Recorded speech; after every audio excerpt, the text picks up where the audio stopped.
नमस्कार विद्यार्थी मित्रांनो, मी श्वेता सचिन साबे ऑनलाईन लेक्चर सिरीजमध्ये तुमचे मनपूर्वक स्वागत करते. आज आपण वसंत सबनीस लिखित दंतकथा हा विनोदी ललित लेख अभ्यासणार आहोत.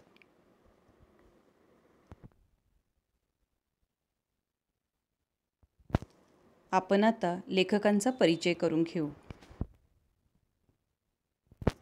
मराठी विनोदकार आणि नाटककार वसंत सबनीस. मूळ नाव रघुनाथ दामोदर सबनीस.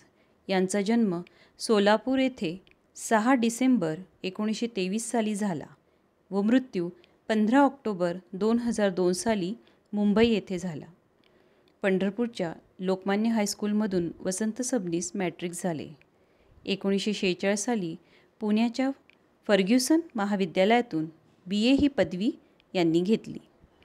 शासकीय नोकरीत करीत असताना ते साहित्य निर्मिती करत. सबनीस यांनी लेखनास प्रारंभ केला तो कविता लेखनाने. नंतर ते विनोदी लेखनाकडे वळले.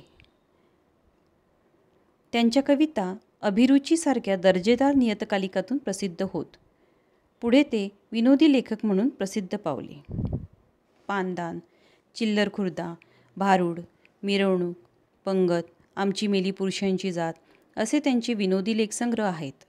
खांदेपालट, पखाल, आत्याबाईला आल्या मिशा, थापाड्या, विनोदी द्वादशी, बोका झाला संन्याशी हे कथासंग्रह प्रसिद्ध आहेत. माहेश्वरी हा आत्मपर लेखांचा संग्रह प्रसिद्ध आहे. रंगभूमीवर त्यांची नाटकेही गाजली. 1968 साली विच्छा माझी पुरी करा या त्यांच्या लोकनाट्याने यशस्वीतेचा विक्रम केला. ते प्रथम वीणा मासिकातून छपरी पलंगाचा वग या शीर्षकाने प्रसिद्ध झाले. लोकनाट्याला नवी परिमाणे देणाऱ्या विच्छा माझी पुरी करा याचे सय्याभय कोतवाल हे हिंदी रूपांतरही लोकप्रिय झाले. त्यांनी चित्रपटसृष्टीसाठी पटकथा लिहिल्या. एकटा जीव सदाशिव, सोंगाड्या हे दादा कोंडके निर्मित चित्रपट बनले. अशी ही बनवाबनवी, गंमत जम्मत, नवरी मिळे नवऱ्याला, बाळाचे बाप ब्रह्मचारी या सचिन पिळगावकर यांची प्रमुख भूमिका असलेल्या चित्रपटांच्या पटकथा सबनीसांच्या होत्या. त्याचप्रमाणे त्यांच्या 2 विनोदी नाट्यकृतींना 1963 व 1972 महाराष्ट्र राज्याचे उत्कृष्ट वाङ्मयीन पुरस्कार देऊन त्यांना सन्मानित करण्यात आले. विनोदी लेखकाला जीवनाकडे, त्यातील विसंगतीकडे पाहण्याचा वैशिष्ट्यपूर्ण दृष्टिकोन, मार्मिक निरीक्षणशक्ती आणि सहज उत्स्फूर्त शैली यामुळे त्यांच्या लेखनाला जिवंतपणाचा रसरशीत स्पर्श असलेला आपल्याला दिसून येतो.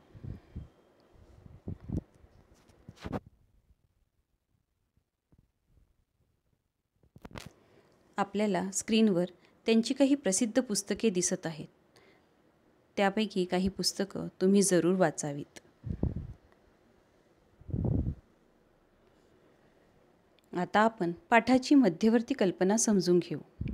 दंतकथा हा एक विनोदी ललित लेख आहे. तर विद्यार्थी मित्रांनो, आधी आपण ललित लेख म्हणजे काय ते बघू. ललित लेखन म्हणजे कथा, कादंबऱ्या, फक्त लेखनच नाही तर चित्रकला, नृत्यकला, चित्रपट, नाटक यांनासुद्धा आपण ललितकला असे म्हणतो. कारण या सर्वांनी आपले मनोरंजन होते, आपल्याला आनंद मिळत असतो. अशाच प्रकाराचा विनोदी ललित लेख आपण अभ्यासत आहोत, दंतकथा. असे जरी लेखकाने नाव दिलेले असले तरी दंतकथाचे 2 अर्थ होतात, कल्पित कथा व दातांची कथा. आपण इथे दुखणाऱ्या दातांची कथा अभ्यासणार आहोत. दाताचे दुखणे खूप त्रासदायक असते, त्यामुळे माणसाची अवस्था अगदी केविलवाणी होते. हाच विषय घेऊन लेखकाने विनोदी शैलीत त्याचे लेखन केले आहे. दुखण्याने असह्य झालेल्या माणसाची अवस्था बघून त्यातून लेखकाने प्रसंगनिष्ठ विनोदाची निर्मिती केली आहे व आपल्याला खळखळून हसवले आहे. त्यातच लेखकाने म्हणी, वाक्प्रचार, शाब्दिक कोट्यांचा वापर केला आहे. अशी ही दंतकथा आज आपण अभ्यासणार आहोत.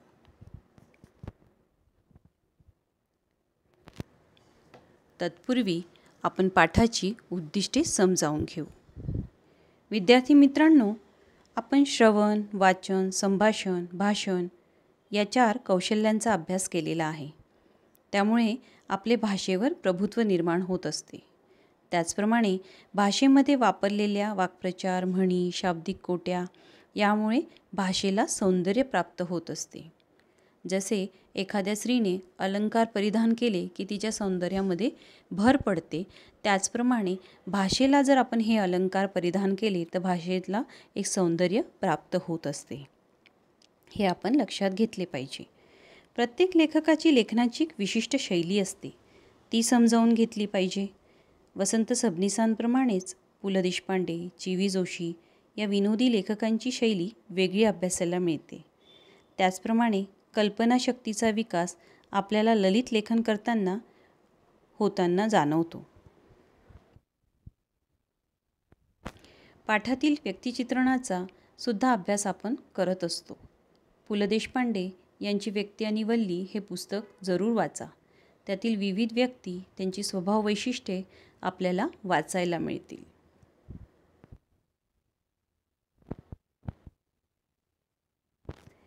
आता आपण पाठामधील मुद्दे बघणार आहोत. मानवी देह पंचमहाभूतांचा बनलेला असून 6वे भूत दात. दातदुखी हा जीवनातील एक वेदनामय असा अनुभव. लेखकाप्रमाणे मराठी भाषेला दातांबद्दल आदर नाही. शक्तिमान असा परशा पहिलवान दातदुखीने पूर्ण नामोहरम.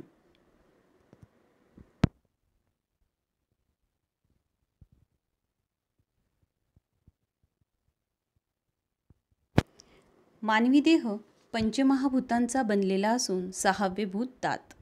असं लेखक का म्हणतात? लेखक म्हणतात, मानवी देह पंचमहाभूतांचा बनलेला असतो आणि मग अतिशयोक्तीने म्हणतात की जे तज्ज्ञ आणि ज्ञानी आहेत त्यांनी एवढी पंचमहाभूते मानवी शरीरात बघितली, त्यांना दिसली, मग 6वे भूत कसे दिसले नाही? लेखकाला इथे 6वे महाभूत म्हणजे दात असे म्हणायचे आहे. तुम्हा सर्वांना पंचमहाभूते कशाला म्हणतात हे माहीत आहे. अग्नी, आकाश, पृथ्वी, वायू, जल यापासून आपले मानवी शरीर बनलेले आहे. आणि म्हणूनच विनोदाने लेखक म्हणतात की 6वं भूत हे दात असायला हवं होतं. आपण सामान्य लोक आपल्या भाषेत या 6व्या महाभूताला दात असे म्हणतो, असे लेखक म्हणतात. लेखक सांगतात, दात ही परमेश्वराने मारून ठेवलेली मेख आहे. मी तुम्हाला आधीच सांगितले आहे की वाक्प्रचार, म्हणी याचा लेखकांनी तर भरपूर उपयोग केलेला आहे, वापर केलेला आहे. आता मेख मारणे हा एक वाक्प्रचार इथं आला आहे. मेख मारणे म्हणजे एखाद्या कामात युक्तीने अडचण निर्माण करणे. इथं लेखक म्हणतात, मानवाचे सर्व अवयव एकाच वेळी येतात. बरोबर आहे. जेव्हा लहान मूल जन्माला येतं तेव्हा त्याचे सर्व अवयव एका वेळीच आलेले असतात. मात्र दात हे एखाद्या सभेच्या मुख्य पाहुण्यासारखे मागाहून का येतात? आता एखाद्या सभेच्या पाहुण्यासारखे मागाहून येतात असं लेखक इथं म्हणतात, म्हणजे एखादा कार्यक्रम आयोजित केलेला असतो, एखादी सभा आयोजित केलेली असते, एखादी टीम मिळून ते सर्व काही करत असते, ज्याला आपण म्हणू की ते काही लोक मिळून ते सगळं काही काम करत असतात. त्याच्यामध्ये सूत्रसंचालन करणारे असतात, कोणी भाषण देणारे असतात, तिथलं कार्यक्रमाची सगळी योजना बघणारे असतात. असे सगळेजणं वेळेवर आलेले असतात. सगळा कार्यक्रम त्यांनी वेळेवर सगळा तिथं सुरू झालेला असतो. पण प्रमुख पाहुण्यांची वाट पाहणं चाललेलं असतात आणि असे हे प्रमुख पाहुणे बऱ्याच वेळानंतर येतात. याची उपमा लेखकाने इथं दिलेली आहे की असे हे जे दात आहे हे पण ह्या प्रमुख पाहुण्यासारखे आपल्या शरीरात उशिरा येतात, उशिरा येताना आपल्याला दिसतात. लेखक आपल्याला सांगतात की तुटलेले बोट पुन्हा उगवल्याचे आपण ऐकलेले नाही. बरोबर आहे. कधी कोणाचे तुटलेले बोट असेल तर आपल्याला त्या व्यक्तीचं आयुष्यभर ते बोट तुटलेलंच दिसतं. तिथं पुन्हा दुसरं बोट उगवलं असं आपल्याला ऐकिवात नाही. एखाद्या व्यक्तीचे नकटे नाक आहे, ते गळून पडून सुंदर असे तरतरीत दुसरे त्याला चांगले नाक आलेले असंही आपण कुठे ऐकलेलं नाही. पण दातच एक असा अवयव आहे की तो दोनदा येतो. मग हा दोनदा का येतो? त्याच्या मागचंही कारण लेखकांनी इथं शोधून काढलेलं आहे की बहुतेक त्याच्यावर जी म्हण तयार झालेली आहे त्याच्यामुळे दातं आपल्याला दोनदा येतात. तर तिथं ह्या वाक्प्रचाराचा लेखकांनी उपयोग केलेला आहे की दाती तृण धरून येणे म्हणजे शरण येणे. म्हणजेच आपली काही चूक झाली आणि आपण एखाद्याकडे क्षमा मागतो, त्या क्षमा मागताना दाती तृण धरून त्याच्यासमोर येणे म्हणजे त्याची क्षमा मागणे. यासाठी बहुतेक परमेश्वराने दात निर्माण केले असावे असं लेखक म्हणतात. तृण म्हणजे गवत. इतर अवयव येत असताना आपल्याला त्रास होत नाही, पण दात येत असताना ताप येतो आणि गेल्यावर पश्चाताप होतो असं लेखक म्हणतात. गेल्यावर पश्चाताप होतो हे अगदी खरं आहे. दात येत असताना दातांचे मुख्य काम असते ते चावण्याचे, अन्न चावण्याचे आणि ते पचवून देण्याचे. अन्न चावत आपण असतो आणि मग चावलेले अन्न खाल्ल्यानंतर पचन हे होत असतं, पण मुख्य म्हणजे ते चावून आपल्या पोटात जात असतं. दुसरं काम म्हणजे ते चेहऱ्याला एक सौंदर्य आणत असतात आणि चेहरा हा चांगला दिसत असतो. वय झालं, आपण वृद्ध झालो की वयामानानुसार झीज होऊन दातसुद्धा पडायला सुरुवात होतात आणि एक उणीव आपल्या शरीरामध्ये तयार होते. आपण सगळ्याच गोष्टी खाऊ शकत नाही, अशा अनेक समस्या निर्माण होतात. म्हणून गेल्यानंतर आपल्याला त्या गोष्टीचा पश्चाताप हा नक्कीच होत असतो. म्हणून लेखक म्हणतात की येताना ताप आणि गेल्यावर पश्चाताप हा माणसाला होत असतो.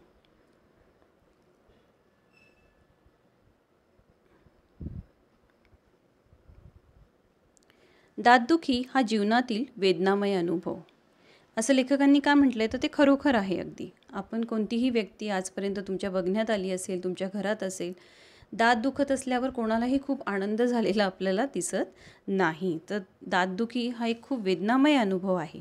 पण लेखकांच्या दृष्टीने तो कसा आहे, ते इथं लेखक काय सांगतात आपण बघू. ते म्हणतात, मला दातांबद्दल मुळीच प्रेम वाटत नाही. त्याचं कारणही आहे त्यांच्या घरातील त्यांचे आईवडील किंवा इतर सदस्य यांनी त्यांचे अनुभव सांगितले आहे, त्यामुळे त्यांना दातांबद्दल मुळीच प्रेम वाटत नाही असं ते म्हणतात. त्यांचे आईवडील, घरातील इतर सदस्य लेखकांना म्हणतात की त्यांना जेव्हा दात येत होते तेव्हा लेखकांनी त्यांना खूप रडवलं. आता बहुतेक वेळा असं होतं की लहान मुलांना दात येत असताना तुम्हाला घरामध्ये इतर जे काही नातेवाईक असतील, कोणी त्यांची लहान मुलं असतील, त्यांना जेव्हा दात येत असतील तेव्हा तुम्ही बघितलं असेल किंवा ऐकलं असेल की त्यांना पोटात दुखणे किंवा ताप येणे, जुलाब होणे असे त्रास होतात लहान मुलांना. त्याच्याने ते कंटाळून रडत असतात. बहुतेक असंच लेखकांच्या बाबतीत झालं असेल आणि त्यामुळेच लेखकांनी त्यांच्या घरातल्या आईवडिलांना, इतर लोकांना खूप त्रास दिलेला आहे. म्हणून ते म्हणतात की लेखकांना दात येत असताना त्यांनी खूप त्रास दिला आहे. लेखक ती गोष्ट मान्य करून घेत नाही आणि पुढे म्हणतात की त्यांना जसा त्रास झाला तसा मला झालाच असणार ना, म्हणजे मलासुद्धा असं काहीतरी ताप येणं, जुलाब होणं अशा गोष्टी मलासुद्धा झाल्या असतील. विद्यार्थी मित्रांनो, त्यांच्या लहानपणीची अजून एक गमतीशीर गोष्ट लेखक इथं सांगतात आणि वाईटही आपण म्हणायला हरकत नाही. लहान मुलं दात येत असताना समोर जी वस्तू मिळेल ती आपल्या तोंडात घालतात आणि चावत असतात. बहुतेक ही सवय लेखकांची असेल. त्यांना दात येत असताना त्यांनी जे समोर येतील त्यांना चावायला सुरुवात केलेली होती, त्यामुळे त्यांच्यापासून लोक दूर पळायचे, लांबच राहायचे. मग लेखक ती गोष्ट तुडवून देताना किंवा ती गोष्ट पुसून टाकताना आपल्याला सहज सांगतात की ती एक दंतकथा आहे. बघा, मी तुम्हाला दंतकथेचा अगोदर अर्थ सांगितलेला आहे की दंतकथा म्हणजे कल्पित कथा हा सुद्धा अर्थ सांगितला आहे. तर इथं लगेच एक हुशारकीने किंवा चालाकीने लेखक इथं म्हणतात की ती एक दंतकथा असेल की मी चावत असेल, असं काही बहुतेक खरं नसेल असं सांगण्याचा इथं लेखक प्रयत्न करतात. म्हणजे स्वतःबद्दलची ती गोष्ट खोडून टाकण्याचा प्रयत्न इथं लेखक आपल्याला करताना दिसतात. लेखकांनी स्वतःची मनगटे चावणे या प्रकारचे प्रकारांचा सुद्धा इथं उपयोग केलेला आहे. लेखक अजून आपल्याला सांगतात की आता मात्र लेखकाला दातांचा भयंकर त्रास सहन करावा लागत आहे आणि ह्या अनेक कारणांमुळे दातदुखी हा जीवनातील एक वेदनामय अनुभव आहे असे लेखक इथे म्हणतात.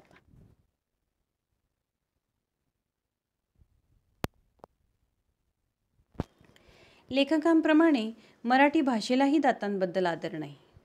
विद्यार्थी मित्रांनो, लेखक म्हणतात दातांबद्दल मला मुळीच आदर वाटत नाही. आता मराठी भाषेचा आणि लेखकांचा काय संबंध येतो दाताशी, असं जर तुम्ही विचार कराल किंवा तुम्हाला प्रश्न पडेल की असं का म्हटलेलं आहे लेखकांनी. तर मराठी भाषेमध्ये अनेक म्हणी आहेत, वाक्प्रचार आहेत ज्या दातांशी निगडीत आहेत, ज्या दातांवर तयार झालेल्या आहेत. त्या जर आपण वाचल्या तर त्या वाचल्यानंतर आपल्या लक्षात येतं की त्याच्यामध्ये कोणतीही म्हण किंवा कोणताही वाक्प्रचार हा चांगला आनंदमयी असा आपल्याला जाणवत नाही. आनंदमयी किंवा सुंदर त्याचा काहीतरी अर्थ सांगणारा आपल्याला जाणवत नाही. आता आपण त्याच्यामध्ये एक वाक्प्रचार असा घेऊ शकतो, दात घशात घालणे. आता दात घशात घालणे, दोन व्यक्ती समजा भांडता आहेत आणि भांडत असताना एखादा समोरचा त्याला म्हणतो, तू शांत बैसा, नाही तर मी तुझे दात तुझ्या घशात घालेल. म्हणजे असं धमकवण्याच्या स्वरूपामध्ये बोलताना ती व्यक्ती आपल्याला दिसून येते. म्हणजे या वाक्प्रचाराचा अर्थ आपल्याला काही खूप सुंदर असा तिथं लागत नाही. म्हणून लेखक म्हणतात की मराठीमध्ये असं काही मला चांगल्या म्हणी वाक्प्रचार दातांच्या संदर्भात वाचायला मिळालेले नाहीत. क्वचितच एखादी म्हण किंवा वाक्प्रचार दिसतो, तर त्याच्यात एक उदाहरण लेखक आपल्याला असं सुद्धा देतात की एखाद्या कवीने आपल्या प्रियसीच्या दातांना कुंदकळ्या असे म्हटलेले आहे. कुंदाचे एक झाड असते, त्याला जे फुलं येतात ते अतिशय पांढरेशुभ्र अशी फुलं असतात आणि त्या पांढरेशुभ्र फुलांना प्रियसीच्या पांढरेशुभ्र दातांना त्या फुलांची कवीने इथं उपमा दिलेली आहे. अपवादात्मकच एखादा अशी वाक्प्रचार किंवा म्हण लेखक म्हणतात की ऐकायला मिळते. ते जर सोडलं तर एकही आपल्याला चांगली म्हण वाक्प्रचार दातांविषयी मराठीमध्ये ऐकायला मिळत नाही. म्हणून बहुतेक मराठी भाषेला सुद्धा दातांविषयी बिलकुल आपलेपणा किंवा आदर असा वाटत नाही. मग आता मराठी भाषेला वाटत नाही, मग लेखकांना वाटतो का? तर लेखकांना सुद्धा वाटत नाही. मग ते आता हे लेखक जेव्हा म्हणतात की मला वाटत नाही, त्याच्यावरनं विद्यार्थी मित्रांनो, मला सुद्धा माझ्या लहानपणीची एक गोष्ट आठवते आणि ती सहसा सगळ्याच मुलांमध्ये असते. सकाळी सकाळी उठल्यावर दात घासायला मलासुद्धा खूप कंटाळा यायचा. त्यावरून मी खूप बोलणे खायची. अशा आठवणी तुमच्या पण असतील, लेखकांच्या पण अशाच आठवणी आहे.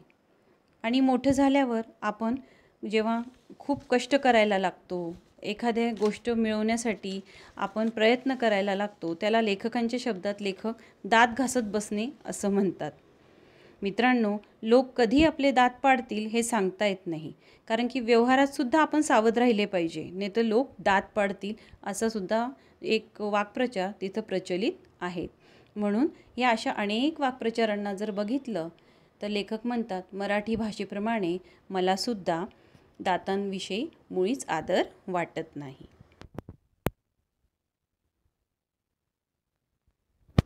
शक्तिमान असा परशा पहिलवान, दातदुखीने पूर्ण नामोहर. विद्यार्थी मित्रांनो, लेखक आपल्याला एक छोटीशी कथा सांगतात. बघा मित्रांनो, वैशिष्ट्ये सांगताना मी तुम्हाला व्यक्तीची स्वभाव वैशिष्ट्येसुद्धा आपण अभ्यासायला पाहिजे असे सांगितले होते. चला तर मग इथे आपल्याला परशा पहिलवानाचे स्वभाव वैशिष्ट्य अभ्यासायला मिळणार आहे. लेखकांनी दाताची कधीच पर्वा केली नाही. तसं बघायला गेलो तर आपण रोज दात घासतो, त्याच्याने आपल्याला आपल्या आवडीचे विविध पदार्थ खायला मिळतात, पण कधी त्याची पर्वा करत नाही. अगदी खरं आहे. आपल्याला जे मित्रांनो, मनुष्य स्वभावच असा असतो, आपल्याला जे सहजगत्या मिळतं त्याची प्रत्येक माणसाला कधी पर्वाच नसते. जे कष्ट न करता परमेश्वर आपल्याला देतो त्याची आपल्याला कधी किंमतच नसते. उदाहरणादाखल जर द्यायचं झालं तर आपण मोठे झालो आहोत, बऱ्याच ठिकाणी खर्चासाठी पैसे लागतात. आईवडील विचार न करतात ते आपल्यावर खर्च करतात आणि आपणही त्याचा उपभोग घेतो. तेव्हा पैशाचे एवढे मोठे वाटत नाही, कारण की ते आपल्याला कष्ट करून कमवावे लागलेले नसतात.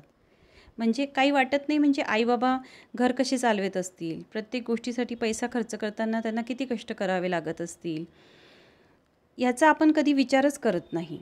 पण जेव्हा आपण आपल्या पायावर उभं राहतो, आपण जीवनात स्वतः कमवायला लागतो, तेव्हा आपोआप आपल्याला त्याची किंमत कळू लागते, त्यांच्या कष्टाचं महत्त्व आपल्याला तेव्हा जाणवू लागतं. हे उदाहरण तुम्हाला मी याच्यासाठी दिलं विद्यार्थी, की तसंच अनेक गोष्टींचं आहे आपल्या जीवनामध्ये.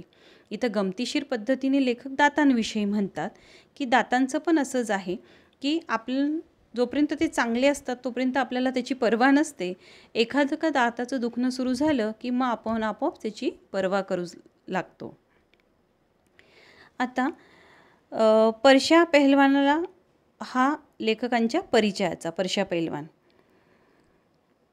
ह्या परशा पैलवानाला जेव्हा दातदुखीने हैराण झालेलं लेखकांनी बघितलं तेव्हा मात्र दातांचा मामला हा गंभीर असेल असे लेखकांना जाणवू लागले. परशा हा जन्मापासून पैलवान. त्याच्याविषयी असे सांगितले जायचे की तो एकटा लांडग्यांशी झुंज करायचा. त्यांची दातांची सुळे नुसत्या काठीच्या तडाख्याने पाडायचा. बघा, इथे सुद्धा लेखकांनी लांडग्याच्या दातांना सुद्धा सोडलेले नाही. अशा हा परशाचं व्यक्तिमत्व एखाद्या वनराजासारखं. वनराजा म्हणजे जंगलाचा राजा, सिंह, ज्याला आपण सिंह म्हणतो, जंगलाचा राजा, वनराजा. छाती एवढी पुढे काढून चालायचा. आधी तर त्याची छातीच दिसायची, मग त्याचा चेहरा. म्हणजे त्याच्या पेहलवानपणाचा अभिमान असल्याचा यातून आपल्याला जाणवतं. कार कुठं निघालास असे उर्मटपणाने, पण त्याच्या शब्दामध्ये प्रेमाने, पण लेखकांच्या शब्दांमध्ये उर्मटपणाने तो लेखकांना विचारायचा. लेखक त्याच्यावर खूप चिडायचे. चाललोय कुस्ती मारायला, येतोस? स्वतःबद्दल या परशा पैलवानाला खूप अभिमान असतो. आधी नाकावरची माशी मार, मग खेळ कुस्ती, असे लेखकाला उर्मटपणाने तो उत्तर द्यायचा. त्यामुळे लेखकाला त्याचा नेहमीच राग यायचा. परशा स्वतःला शिंव असे म्हणून घेत असे. कोणी त्याला दात घास असे म्हटले, शिंव का दात घासतो वे कधी, असा प्रश्न करायचा. असा हा सिंहासारखा बलदंड परशा मात्र एक दिवस लेखकांना येताना दिसला तो नेहमीसारखा नाही. त्याची ऐट, दिमाग, घमेंड या सर्वांचा मागमोसी त्याच्या चेहऱ्यावर दिसत नव्हता. कुस्तीत कधी परशा हरला असेल तरी असा दिसला नव्हता आजपर्यंत. परशा वेगळाच भासत होता. लेखकांनी विचारले, काय पेहलवान, काय झालं आज? दात्र काल रातच्या धरणं असा ठणुकतुया, काही एक सुचेनासं झालं या. लेखकांनी सिंह आहेस ना अशी त्याची थट्टा केली. कसला शिंव घेऊन बसलास मर्दा, या दाताने शिंवाचा पार बकरा करून टाकला या.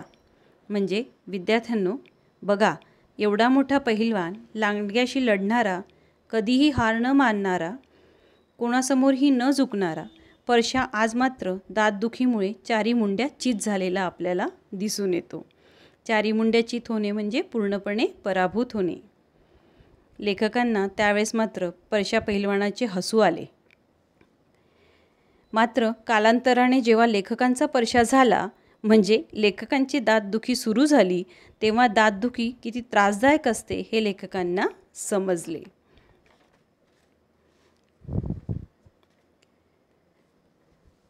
विद्यार्थी मित्रांनो, आपण इथे थांबूया. हा पाठ इथं संपलेला नाही, तर उर्वरित पाठ आपण पुढच्या तासिकेला अभ्यासायचा आहे. आतापर्यंत आलेले काही शब्दार्थ व वाक्प्रचार आपण पाहू. शब्दार्थ: मेख, खोज, रहस्य, गूढ, गोष्ट. नकटे, कापलेले, आखूड, चपटे, बसके. प्रेमविवल, प्रेमासाठी व्याकुळ. कुंदकळ्या, कुंदा नावाच्या फुलझाडांच्या कळ्या. उर्मट, उद्धट, झुंजणे, लढणे. दंतवैद्य, दातांवर इलाज करणारा डॉक्टर. वाक्प्रचार व त्याचे अर्थ: मेक मारणे, एखाद्या कामात युक्तीने अडचण निर्माण करून ठेवणे. दाती तृण धरणे, शरण येणे. स्वतःचीच मनगटे चावणे. शत्रूविरुद्ध काहीही करता न आल्याने चडफडत बसणे. बोलणी खाणे किंवा दोषारोप, निंदा, दोषारोप. धन्यवाद.